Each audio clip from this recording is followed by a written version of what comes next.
Hojai ko na uriba saktam masi kunung mamangi kogi kunung mamang taribo mamang jaga aduga nungai bung taba yakiba sekol takabi aba crossing mafam masi ni mafam masi maira pai ni amna kita maira pai dina manipur saktam kai be yaroi manipur iman yai kare manipur ga samurai coast lokoko anis ado atopa separate administration na ngai be yaroi chalai be yaroi hai gi kala lauduna maira gi rally mafam sis imale baba no win manipur asana bhar asana bhar asana bhar no win manipur no win manipur imale baba nungai baba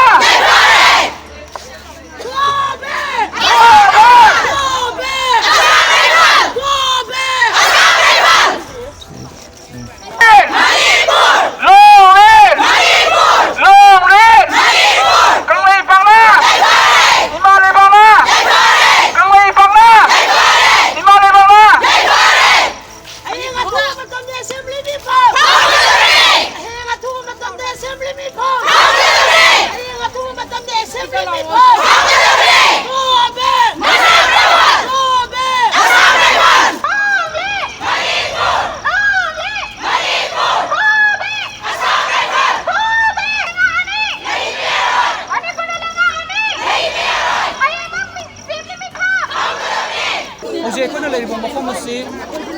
nungai bung abadi wakai crossing dani haribo crossing asida maira pai bi level mayam mana kuta maira pai erga manipur ga samurai force lokoko aduga manipur separate administration lebi aroi aduga kangluk ki obi irang asi atu matunda warosin puru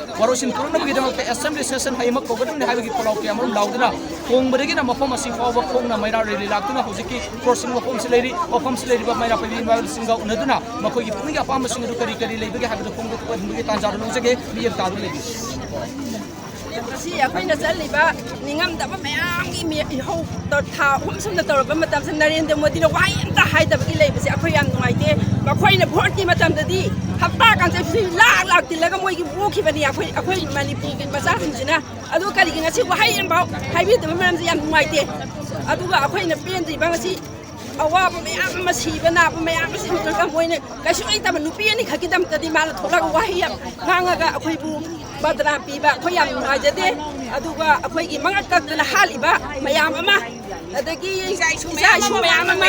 adagi moina ngakpi ga daba admi mayam sing ngakpi tre isai su lai lai chu tam jari ba mayam sina lan yaw lai de akai isai ja sa mayam sin lan yaw lai de sikari no lai lai chu tam de kok ta heng kari or ga ta ge ba masi akhoi yam ya jin de aduga pin da mayam sina hayang ma assembly mi pham pham bi yu ko bi yu aduga MLA mayam sina khoigi du polo tokta mayam se loina amta sangdai na bina dana Manipur na se tap ne inga leiba amta ko handi u na hajage aduga kokta da mi ahum hatpa adugi kan bachapa madam da asam lai phana khoigi Manipur state ki police mayam bu gak tran gari phajra tham bas khoi yaning de pende akhoi aduna maya pai bi mayam mai electrical en thajan dana mayam awa ba bi ba adagi Moroki mo bom lanjan biba mayam sa khoi yaning di hajage hayeng je assembly pham dab ta di kai khongjang jang bi gane sida ke na kan bom se assembly mo ta gi ho khoi tu gi suran sa gi da ma kan khoi na china da gi sa khoi china na han ma le ya khoi nu ko sa kan ni khongjang ti ge khoi ho gani khoi mayam ku chalaga mai bi mayam se pham na ba sa bani pham tragadi lấy được cái bài sao đó, thằng mình làm cái này số mấy mà mang gì vào khơi mang gì mà xem biết phân ta thì khơi lép ta là thành nhân cái này bạn, đi ra bằng tay tôi kiếm nó thành được mồi ta cái cứ ra ta phụ bị cái nó cookie cái đó, mồi cái này phụ bị cái nó cứ ra tôi kiếm nó trâu cái làm nhà mày cái, phụ bị cái nó làm bị ra thằng mà thôi bị nông ban cái,ว่าที่จะทำเนี่ยก็ไม่ยากเลยมันมาเลยแบบยามสินะอาตุน่ะมาชี้ชัวไปมองพังไว้ไม่ยากเลยไม่น้องพังมองพังไว้กี่หาได้กันดีไม่โจรามตัวผู้บิโย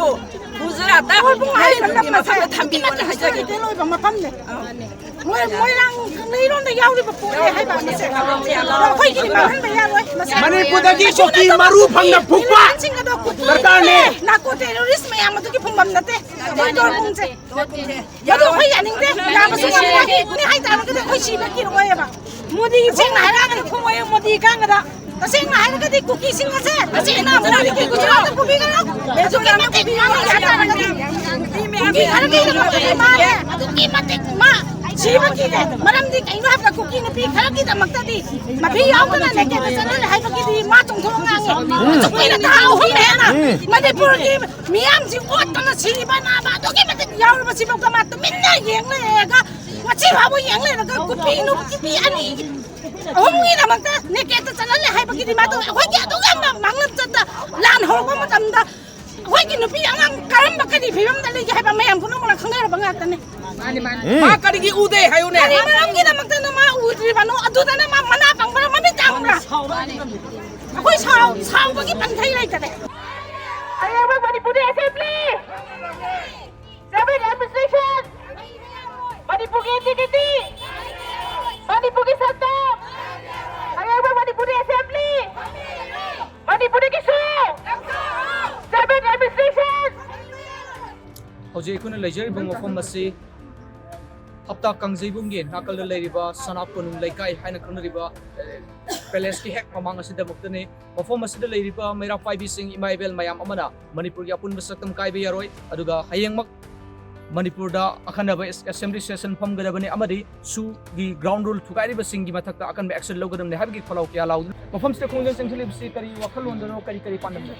कोई foam तक चलसे हाँ हौना खोलाव ma'am लाना अटोप अटोप organisation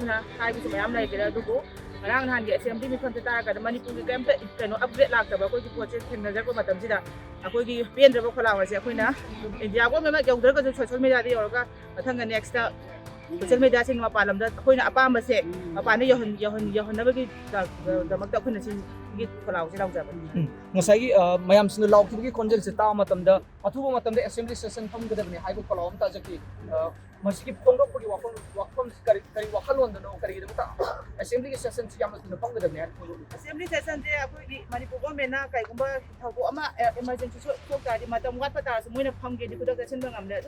su kui de manipur ma heuna ko pulak ko matam ji hoje mo assembly session pham dana lai baje ko yam pen de adu gi damakta ko assembly session pham na baina tang sarkar gi ma de hajabe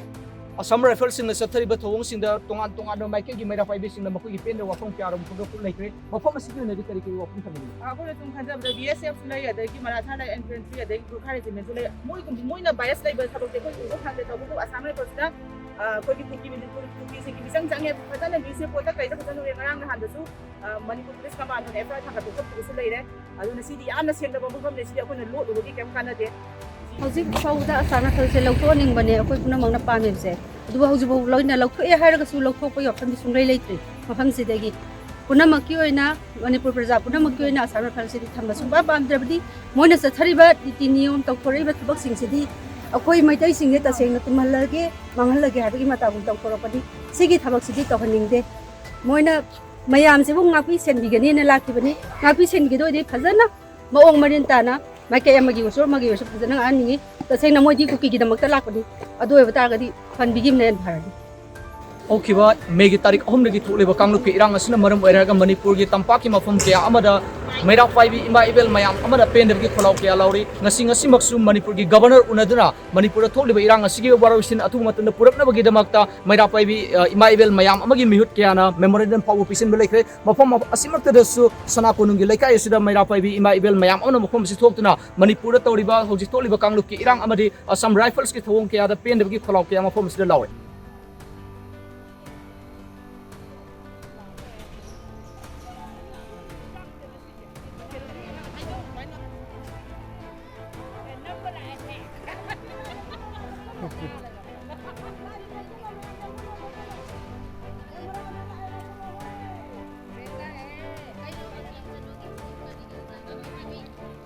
Manipur hojik tha humen jilaglaba tangduleta drabai irang asina maram oiraga hojik Manipur state lengaki paikhalakpa thorang amo oina lagliba akoigi August ki tang kuni matung de assembly session famgani haidana lagliba si mangmalna hayengmak assembly session khudakta kauraga hojik Manipur da tholiba tangduleta drab mafam sigmata na kharna bagi damakta akoi adugumba khongjang ama changsinba amo oina protest amo oina hojik cycle road hair khanariba akoigi somlamlom dagi kilometer tararum laglaga akoi cycle mafam sidana koi pangai de leire aduga somda cycle check kiba yablam bi sideda koi makai songi masing yalaba khundrapam singkhu tangkham haraurok amadi tukai ba pangaina chimam phom kaya kaya gi imaibil sina sorok ki matai de lepdaga human chain semduna maira pairaga kholau lobing mami duma paudum jeri by Chitaranjan Maite galena camera person Rocky Mami TV News Pangai. ngasi pangthok seriba Manipur apunba awang singkai kan balupna sinbi langbiduna pangthok seriba sigumba pangayang dong apunba amadi pangayang donggi nisaban gi silinau sing pangai Nepali basti gi silinau sing aduga pangai maning laikai gi silinau sing laikai humna punduna ngasi pangthok seriba sigumba human chain partially akoi gi si aikoi maruina hayengi namita khudakta Manipur gi state ki assembly mifam kauwigadabni aduga ani subada Manipur da lenga ani thokpa yaroi aduga akhoi gi ahum subada aroi ba ware oina Manipur gi saktam kai bi aroi masida state sarkar na yamna akan ba mong da akhoi na athubada akhoi na haijari ba apun ba gi oina ngasi pangthok sari ba singom ba thaba si lumna lobi rega athuba matam da waroi silama pusan biraktana thoi ba lala se ingna leibada mayamna mateng pangbiu masida tasan nu sinadana leiba mana pangba sajinaba mamit udaba singum sarkar se khoi pamde amadi masida khoina hairiba sida karigumba makhoina lumna lobirakta taragadi masida ge henba akan ba khongjang awang singkhai kan ba lup ka tanaraga akhoi khoi pangai apun pangai yangdong apun bagi lup amadi thangnariba kolonariba silinau singa pullaga sangjallakpada punama ki daita apapata ki daita punama state sarkar na pugadabane haidana meyangi mafamda akhoi haijari long live Manipur ki saktam Manipur da lenga kani thokpa Manipur da lenga kani thokpa khudakta Manipur ke assembly mi phang khudakta Manipur ke assembly mi phang long live Manipur kangai phang imana Manipur imana yebdau pakhang mana dai phare long live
की शक्ति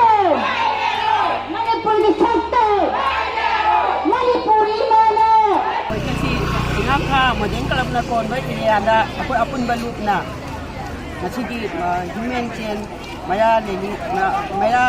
kholaw sia ko chinde bani nasigi na manipur sida awa aba tariba dong thiba tawi sida akoi ju nasagi akoi amatani habagi posi uthok jaraga akoi na maya gi kanosi kholaw si khoi law jabani akoi haji puning da laiba lojing loya da wariba mayam sigi khalubada akoi haji hakum khangdana ware masida manipur laingang na kari tawi assembly phamoina haire phamdre hayengmak assembly phambiro are pam thokbiro assembly gi akoi gi mati mandol achawa sangjinju mogi nupi angang gi yaudabani na masi awase na khonje khangam bayai khangam da bayai akoi thamo yam pende aduna masi gi kholaw se akoi na masida lawaga lojing loya da masi gi poche akoi saru ya jabi i oina singa singa makhagi oina mera pai bi sing sina sanghali bu khongjam se manipur da tawriba irang se haibadi assam rifle na tawriba adagi jingya tamya da khul ngaksa ba mayam adagi yum kai mai thaba mi leibham leitaba adagi makhoine imung manung gi mi gi pose hura laga mi hat pa khotpa sukuma mayam masigi pen da ba mayam sina aikhoi ase penja da bi khulaw se lawni aduga hayeng assembly su hambi ga dabani aduga manipur da su anouba lengak ama thambasu yaroi akoi punamak sida saruk yaminasi haidana akoi punamak thokcharakpani ima event singde punamak aduga waraba mayam singsida su mayam singsida matem pangbiu MLA minister mayam singina matam amadadi akoi lebaki kanoni kadi seba tawjage haidana makut lona dana kaya ama hai makoina adubu ngasidi pakoloi oige habidu pakoloi haiba haige haidana tholo hai pakoloi jage habisi kana amata tholo yadre matam dudo hai ngang kiba singdo aduguma wangang do madugi joban do ngaktre aduna eko yam pendre khujiki aduna masigi kholaw se laujabani ko singaw khamaina paibi amadi laiba club sing aduga punamak na sangsan punamak na lawsi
좀 야이시리.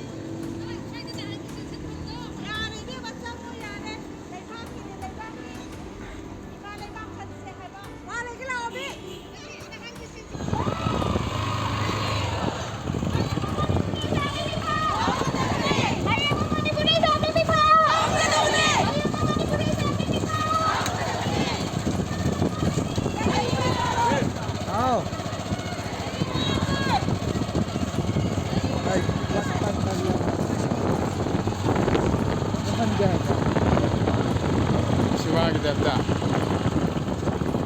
시원하게 됐다. 또 잘하고.